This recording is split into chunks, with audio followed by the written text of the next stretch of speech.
A quick disclaimer. I mainly play Survivor, with only a few killer games mixed in, so the majority of this video will be taken from a Survivor player's point of view. Thank you. I love horror. Sure, I'm a huge pussy when it comes to this genre, I have been my entire life, but I still hold an immense amount of respect for it. The ability to instill fear in an audience is an incredible talent. Filmmakers like Sam Raimi, David Cronenberg, George A. Romero, John Carpenter, Ari Aster and Robert Eggers for today, and many more, are able to create characters, atmospheres, and gore that unnerve the audience, despite it being all fiction, all behind the silver screen. Some scarier than others, but one can't deny the talent of these individuals. Video games also have this power. I would argue even more so. The idea of controlling someone going through these deadly scenarios is terrifying. Frankly, the closest thing to actually going through the terror yourself in real life. You're stuck in a terrible situation. The only option is to trudge through or give up. Quit the game. Yet, when it comes to horror games, I'm not a huge fan. Aforementioned, I'm a baby, so playing these games isn't the easiest for me. The only franchise I've ever been able to get into is Resident Evil, but having the ability to fight back is what keeps me afloat there. And then, enter Dead by Daylight. A horror game. Well, kinda.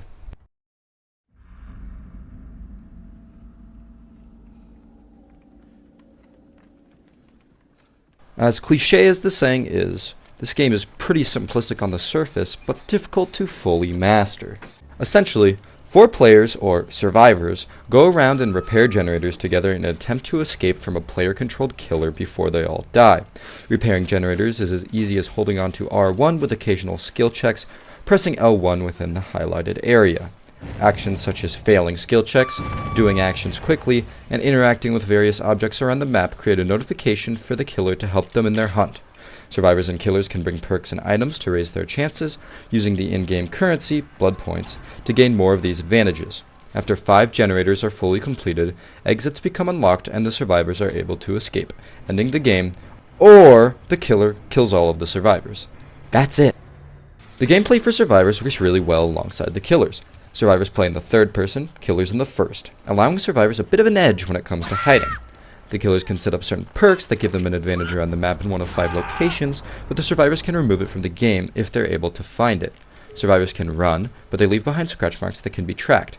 The killer goes against 4 other people, but they're faster, able to remove other players from the game, have enough time to stop the survivors from completing their objectives, and have their own personal quirks to change it up.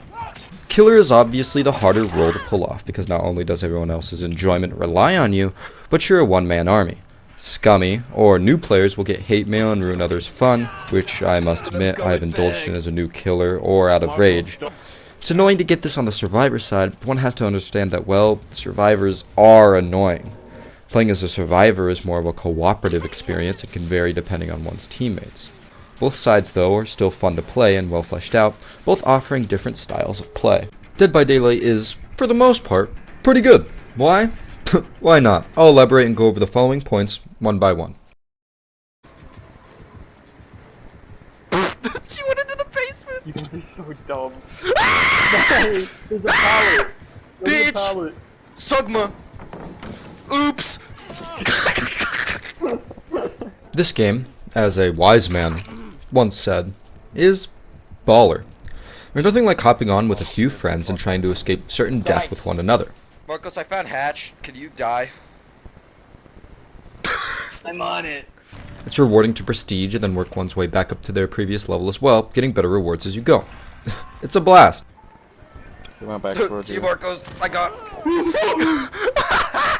I find it similar to Friday the 13th in how I indulge, yet this game is definitely more polished. It's surprising that a game that just consists of repairing 5 generators and escaping can be this addicting. The amount of killers and maps, along with the variants for those maps, switch it up enough to make it enjoyable to play for hours on end. This is also where the whole horror aspect should be brought up. Oh, there is something back here. Wow, this is invincible. Oh my god.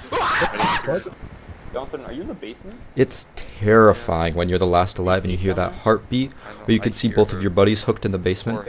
It's something that few games can create, fear created by another human being in real time.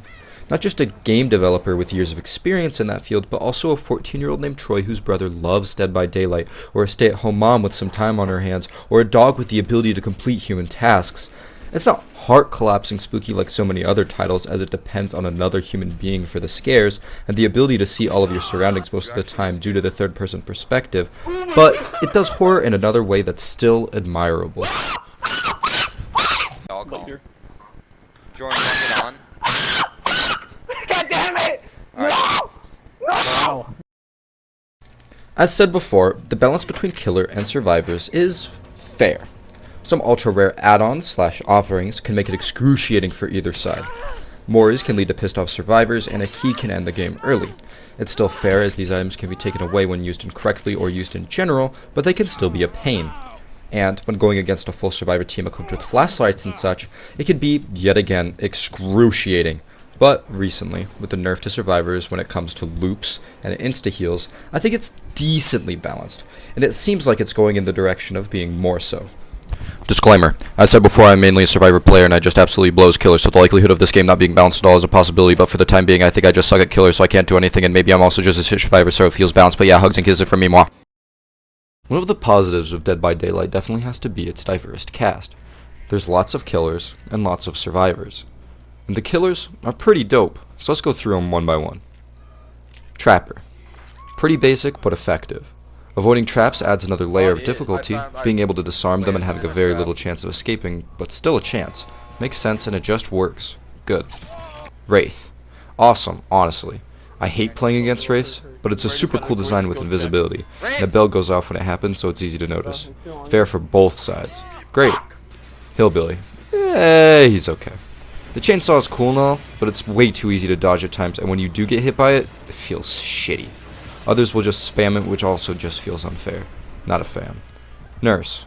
Dope. She floats around and looks cool as shit, and she can shift or blink through objects to catch up. Kinda like Jason's morph in Friday the 13th. Great. The Shape.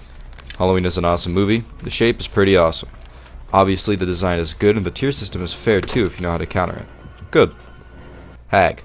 Ugly and easy to counteract. Her traps can just be crouched over, making her ability almost useless. Every killer could be good in the right hands, but I just can't make a case for her. Perhaps my least favorite. Doctor. Yo, my dude! I've played him the most out of all the killers. His ability to cause madness adds so much to the game, but I must admit that after a while, it gets agonizing and somewhat unfair. Tier 3 madness is some true ass for survivors, and Tier 2 sucks as you're unable to snap out of it. Great, but flawed.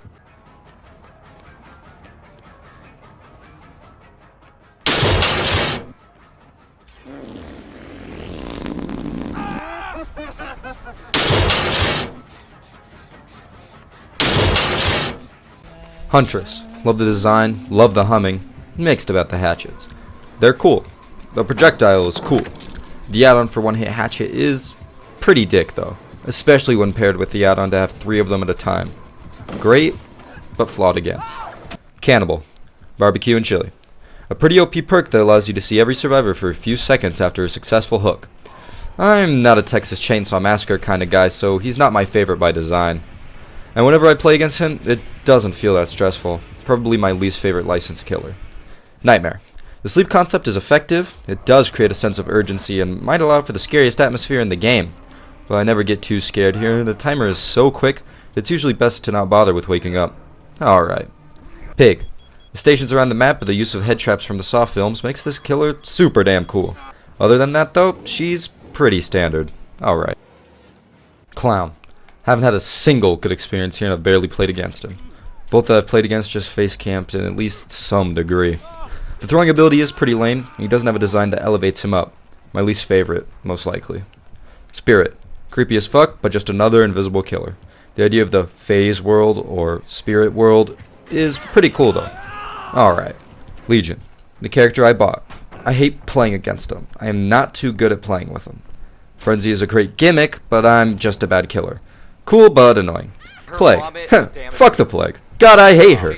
Vomiting is an issue that can only really take full effect if you're playing it with randoms, most of them unaware of the cleansing method. But, to be fair, she has a great design and her power is pretty damn unique. Good. Ghostface. Scream 1 and 2 are good movies. Ghostface is a good killer. Perhaps the best licensed killer next to the Shape. Revealing him and stopping his invisible heartbeat is pretty satisfying. Good. Demogorgon. Creepy. Only ever seen him teleport once or twice, but the animation is pretty freaky. My favorite encounter was one that had mad grit and just scurried around with a survivor over his arm, constantly shrieking. Pretty rad, even if I don't watch the show. Oni. Awesome. He's got a nice ass design, his power is cool as hell, although the floating blood does look kinda stupid, and he's just plain old intimidating. Good. Deathslinger. Nice gun, bad everything else. Not a fan of his design or other aspects. Not my favorite at all. Dead by Daylight, however, is by no means without negatives. I'll be going over the following downsides of the game for the rest of this video, tackling the reasons why I'm inclined to call this title just good. My first complaint definitely has to be survivor differences, which there are, well, none. The only two unique aspects are their look, and actually just their look. During later levels, you have the ability to make unique perks teachable perks, which then spread them out through every other character's blood web. All 21 survivors play exactly the same. It's all a matter of how you want to look during each game. I like Jake Park, so I play Jake Park. And if there's a perk on another character that I wish to use, I could just play Jake Park until I have enough blood points to make the wanted perk teachable. Essentially, you're just the same character with a few different skins.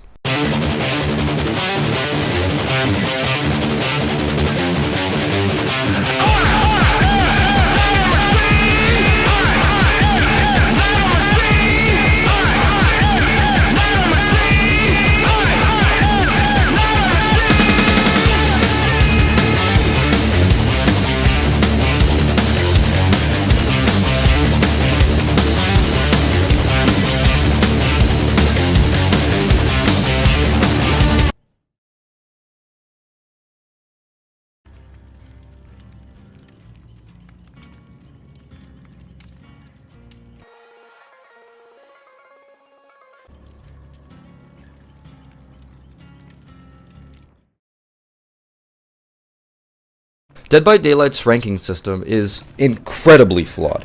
The various ranks are helpful in motivating you to try your best, but also in placing similarly skilled players in the same lobby. But this is not always the case.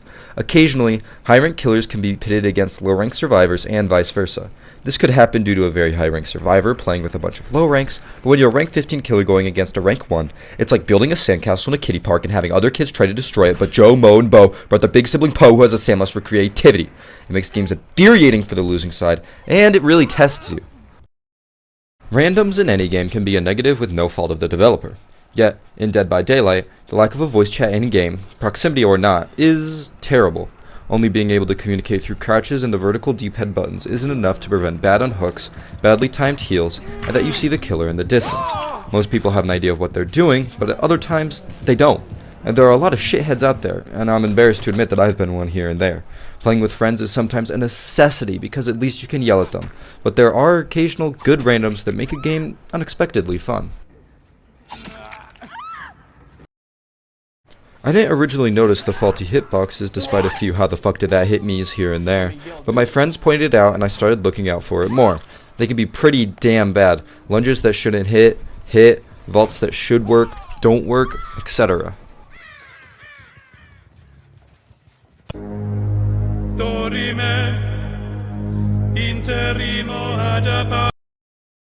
Even if hitboxes are taken out of the equation, Dead by Daylight is still, well, kinda broken?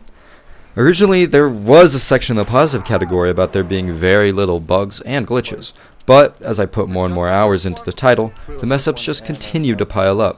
Bad hook animations to game mechanics just straight up not working, DBD was impacted negatively in terms of graphics, but also in terms of gameplay.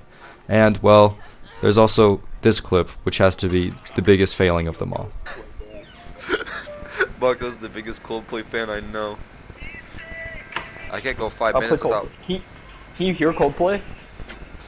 Yeah. Marcos, my I thing's actually glitched. like this song. What? Dude, do you wanna know what map we're on? I would love to. Gas Heaven. Do you wanna know the variant? Yeah. Auto Haven Wreckers.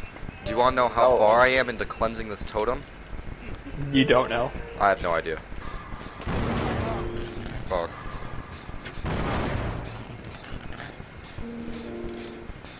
Did you blow it up? No. Marcus, what's the button to attempt escape? R1. Don't do it though. I'm coming. Okay, but do you know what map this is?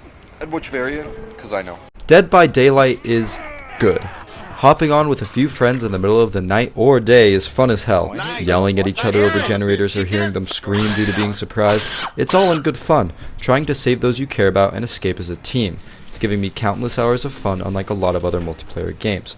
Yet, it's harder to deny the flaws and dents that were on this title, preventing it from being too high of a score.